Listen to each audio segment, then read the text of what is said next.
vaiarem e xingarem o Carille, falando apenas do primeiro tempo do Vasco contra o Santos, não foi um posicionamento, digamos assim, correto. E, obviamente, gente, eu não sou sommelier da torcida. O que eu quero dizer é, a culpa pelo Vasco ter feito um primeiro tempo ruim contra o Santos não foi do Carille. Eu não vi a desorganização na equipe. Sabe o que eu vi no primeiro tempo? E muito. E de sobra. Se cria um plano de jogo, e o plano de jogo ele é criado pelo treinador, mas ele é executado pelos atletas. Gente, eu estava lá no estádio. O Vasco fez um primeiro tempo horroroso individualmente. O Paulinho fez um jogo terrível. O Paulo Henrique no primeiro tempo foi muito mal. O Piton foi mal. O próprio Felipe Coutinho, até em alguns momentos, conseguia fazer jogadas interessantes, mas também errou coisas bobas, como o domínio. O Verratti praticamente não participou do jogo. O Garré estava fora de posição. E muito, e até pelo que o Carille falou, tinha muito a ver com uma coisa do Garré e não por um posicionamento que ele pediu, que era o Garré se aproximando da bola. O Vasco, cara, e o ponto principal é, o Vasco tomou 1-0 do Santos porque o Paulinho errou na saída de bola. E era uma saída de bola que estava precária e não era posicionamento, não era organização, era técnica, fundamento. Os jogadores do Vasco estavam errando fundamento. E isso, gente, não tem como culpar o treinador. Técnica, fundamento, individualidade é coisa do atleta. Tanto que ele fala também na entrevista coletiva e fala o seguinte: cara, a gente não pode errar coisas simples. Passe difícil, tentativas difíceis, tudo bem, vai errar, acontece, faz parte do risco do jogo. Agora, errar coisa simples, intervalo, meu amigo, eu não vou gritar e tudo mais. Não, ele falou o quê? Do lado mental. Quem controla o nosso jogo é a nossa cabeça. E logo no primeiro momento do segundo tempo, que aí o Vasco, como um grupo, ele não mexeu no time. E muita gente achou absurdo ele não ter mexido. Ele confiou no plano de jogo que ele fez no primeiro tempo, que ele fez durante esses últimos 20 dias, e manteve o time. E o time, durante 15, 20 minutos, respondeu e respondeu bem. Sabe por quê? Logo no início, o Hugo perdeu um gol de cara, sozinho, numa triangulação belíssima que aconteceu pela esquerda e o Hugo sozinho. Primeiro volante entrando, era só chapar no gol. E ele isola a bola. E eu não tô falando mal do Hugo, não, que fez uma boa partida, tá? Mas ele isola a bola. E o Vasco perde um gol. Erro técnico. Mais um erro técnico, que poderia ter mexido no placar. Aí o que acontece logo depois? Mais uma vez, você vê plano de jogo. Triangulação na direita, o Hugo consegue virar a bola perfeitamente para o Lucas Piton. O Lucas Piton volta e cresce muito no segundo tempo, coloca a bola na cabeça do Verratti, o Verratti vai lá, escora pro Nuno, teve gente em dúvida ainda, eu revi o gol. Gente, é claro, é óbvio que o Verratti faz isso aqui, ó. Movimento, não para finalizar, é um movimento para assistir, para escorar a bola. E ele escora a bola pro Nuno, e o Nuno, como um bom ponta, ele não joga de ponta, eu acho até, a gente vai conversar sobre isso, o Vasco não está jogando com pontas, o Vasco está jogando com 3 meias, que são meias que podem povoar o lado do campo, mas eles não são jogadores, e aí eu vou ter que até, como se diz, vou até dar a César, porque o Carille uma vez ele disse, o Nuno não é ponta, ele é meia, e ele tá coberto de razão. Ele tá coberto de razão. Ele pode jogar como ponta, mas no time do Vasco atualmente, ele tá jogando de meia. Meia pela esquerda, Felipe Coutinho meia central e o Garré meia direita. E eles se aproximam, eles jogam entre si. Para quê? Para dar um pouco mais de profundidade? Para quem? Para duas posições que são muito interessantes no Vasco da Gama, o Paulo Henrique e o Lucas Piton. Por isso que a saída de bola está sendo feita com o Hugo, para que o Lucas Piton não precise fazer essa saída de 3. No segundo tempo, mudou. Ele trouxe o Lucas Piton para fazer a saída de 3 pela esquerda, deixou o Hugo flutuando um pouco mais pelo meio e liberou o Paulinho. Aí o Lucas Piton conseguiu também fazer essa saída de 3 com mais qualidade. E o Vasco, cada vez mais, conseguiu também criar volume de jogo. No segundo tempo, o plano de jogo começa a aparecer.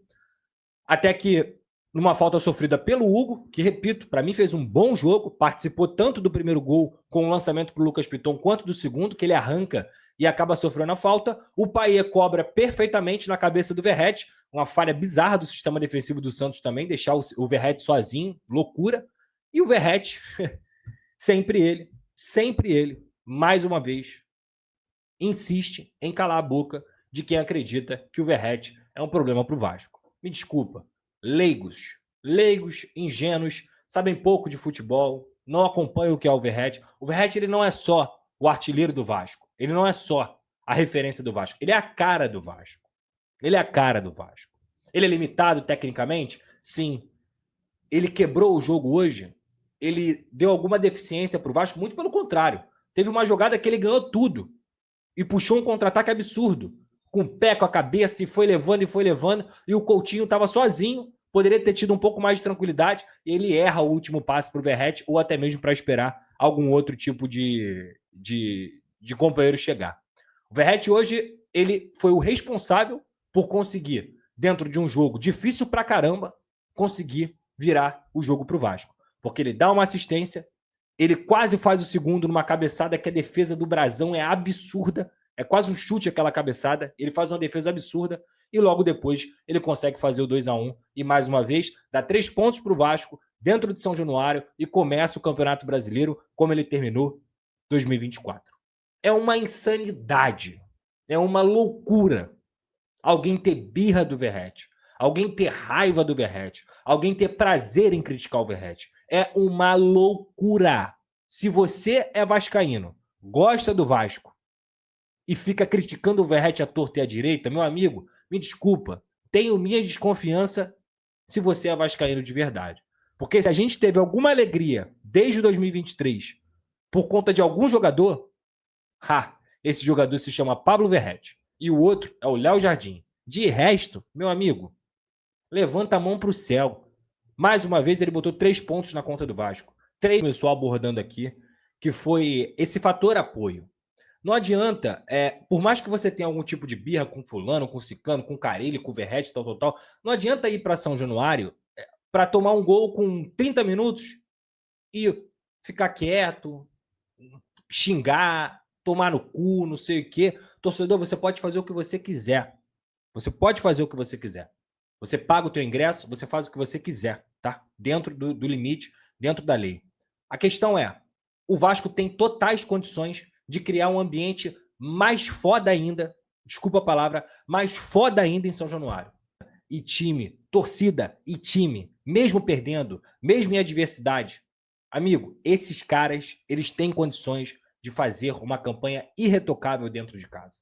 Então, a força de São Januário, ela tem que ser cada vez mais latente. E nessa temporada, acredite o que eu vou falar. Acredite, o Vasco tem o melhor elenco dos últimos 10 anos. O melhor.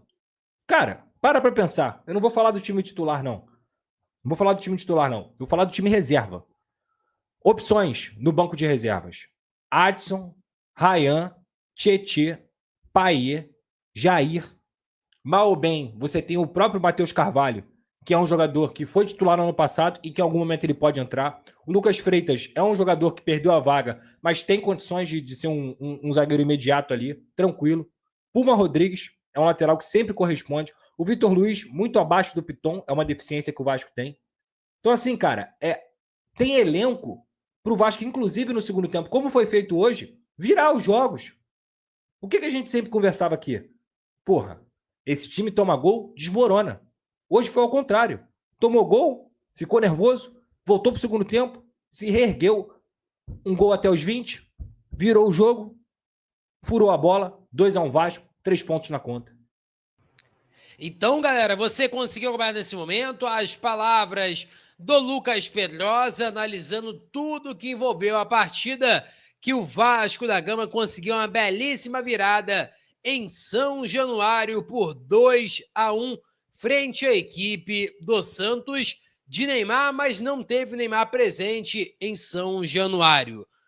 Agora, né, pontos positivos, a gente conseguiu ver vários, né, conseguiu ver o Vasco com uma dinâmica, com uma organização ali tática, alguns momentos ali de nervosismo, obviamente oscilando bastante, mas nada que possa dizer que o Vasco vai teve muitas dificuldades para enfrentar o Santos.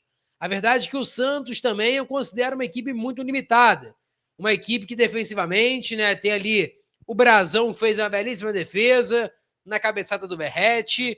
Tem ali um bom lateral direito, que é o JP Sherman. Tem um lateral esquerdo muito bom também, o Escobar, mas a zaga do Santos, nossa, mãe, Jesus do céu, com Zé Ivaldo e Gil, meu Deus, cara, dose pra Mamute, que essa zaga aí é uma zaga pesada, uma zaga meio complicada de lidar ali, mas o Verratti foi muito feliz, conseguiu ali um lance numa falta do Payet também com perfeição, já ali deu a vitória para o Vasco, também teve o gol do Nuno Moreira também, com passe do Verratti, uma baita partida do Verratti, e agora o Vasco volta a campo para enfrentar o Melgar do Peru pela Sul-Americana. Logo em sequência, enfrentará o Corinthians na Neoquímica Arena pela segunda rodada do Campeonato Brasileiro. Peço a você que deixe o like, é muito importante para o nosso canal. Acione o sininho de notificação para não perder nenhum conteúdo.